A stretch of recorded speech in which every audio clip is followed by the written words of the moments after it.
My name's John Bottomley, and as you may gather, I am interested in motorcycles with two of my bikes here today. Those that probably know me, I've been involved with Brooklands for the last 15 years and started the motorcycle interest here and built up a team of people, which continues today as the motorcycle team.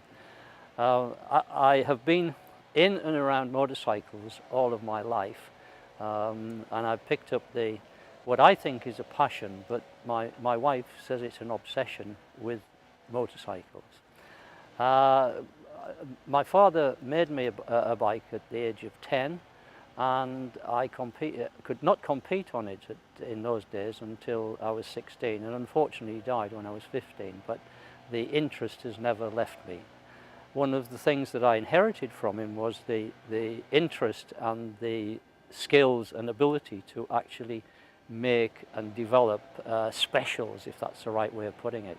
On my left is the Yamaha, which is a 1972 TR3, and I call it a replica in the fact that this was actually built from parts that I managed to buy over the winter of 2016-17. Why this one? Well, because I lived abroad in the 70s and 80s, I'd sort of lost track of what was happening in the two-stroke scene, or in the racing bike scene. And I was seduced by an advert at Bonham's auction for a 1973 TZ. And the thing that seduced me was it had a 240 millimeter front brake, twin leading shoe front brake, aluminium casting, which virtually filled the front wheel. And I thought, well, this is my era, this is a wonderful piece of engineering. So I made a bid for it, and should I say that it went for north of £10,000. Turned out it was engine seized, it wasn't in great fashion, a great shape, etc. And I thought, that's far too much money to buy something which is not really a going concern for me to use.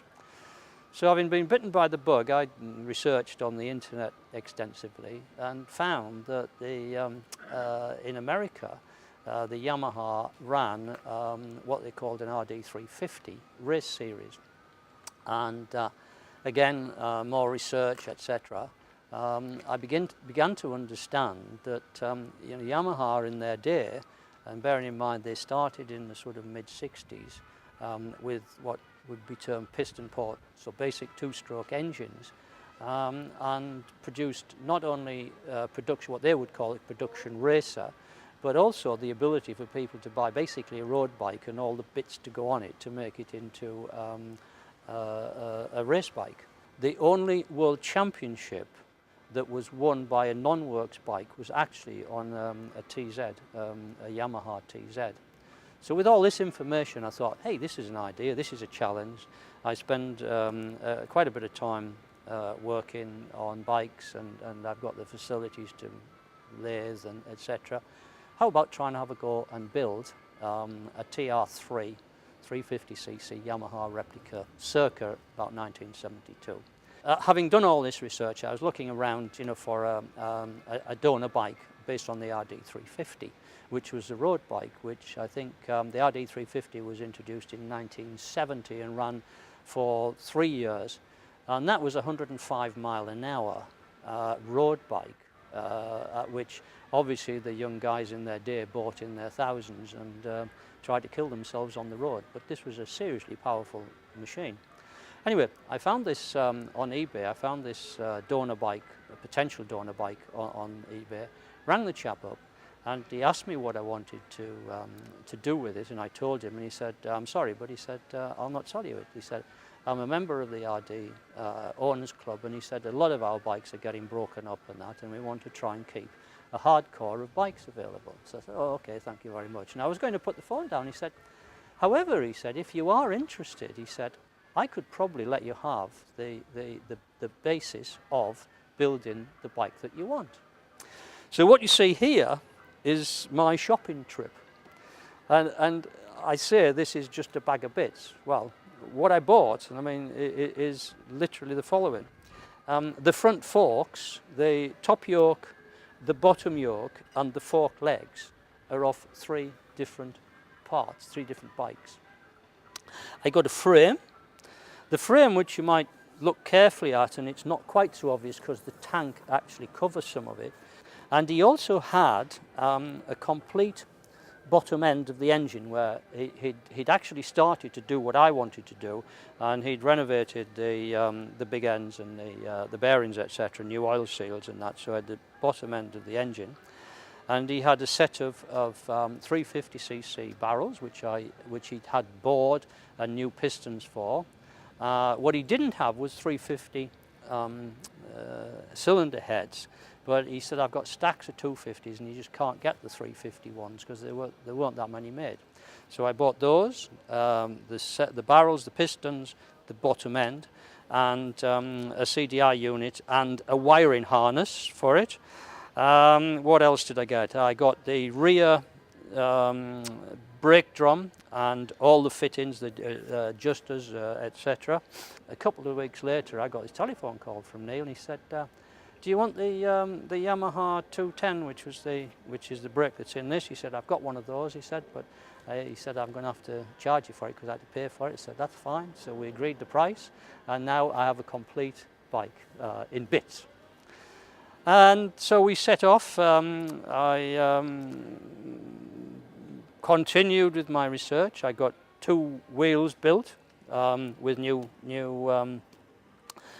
rims, etc., new spokes. Bought the shocks and put the thing gradually together. One of the things that I managed to get from this off the internet, the American tuning guide, if you can call that piece by piece, it sort of told you what you needed to do, or what they'd done, and what they considered was the best way to modify the barrels.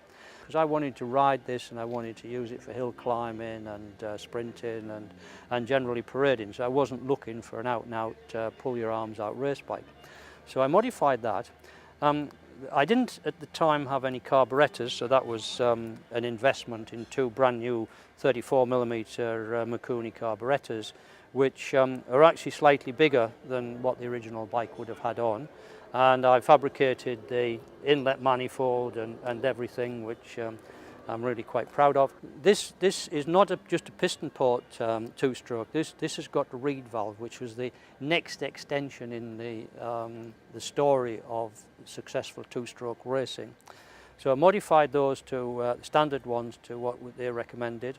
Put that together, and then bought from a company that supplies the tank, the seat, etc., front mudguard, all of which fit.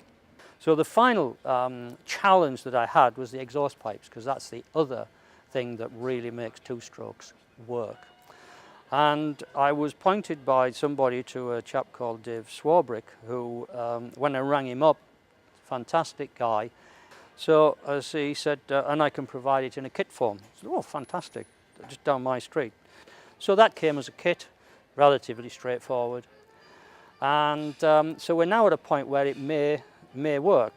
Put some petrol in it, and I live on a slight hill. It's about a 5-yard drive to the main road, and I pushed it and she fired up straight away. I was the most relieved man that you could believe after what was about 3 months' work. And what you see here was actually the final rebuild, because I built it winter 2016 and 17, and used it during 2017 in 1 or 2 parades, and rode in the Barry Sheen Memorial at Scarborough in 2017, and also paraded it at Brands Hatch and rode it in a couple of hill climbs, which was quite challenging. So the winter of 2017-18, I took it all to bits, got the frame powder coated, and you can see as it is now, so that it looks, you know, I think as it might have looked when it came out of the factory.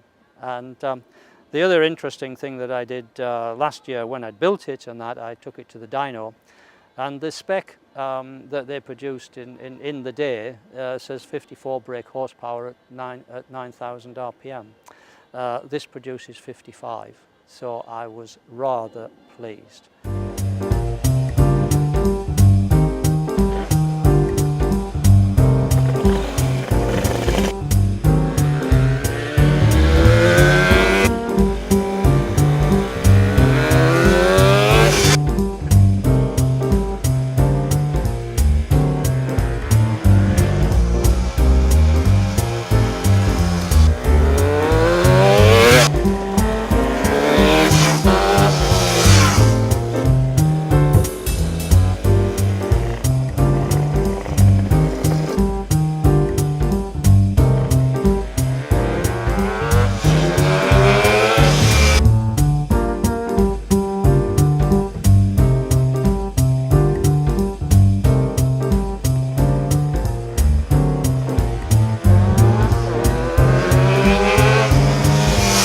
Times it was beginning to pull in and the front wheel lifts.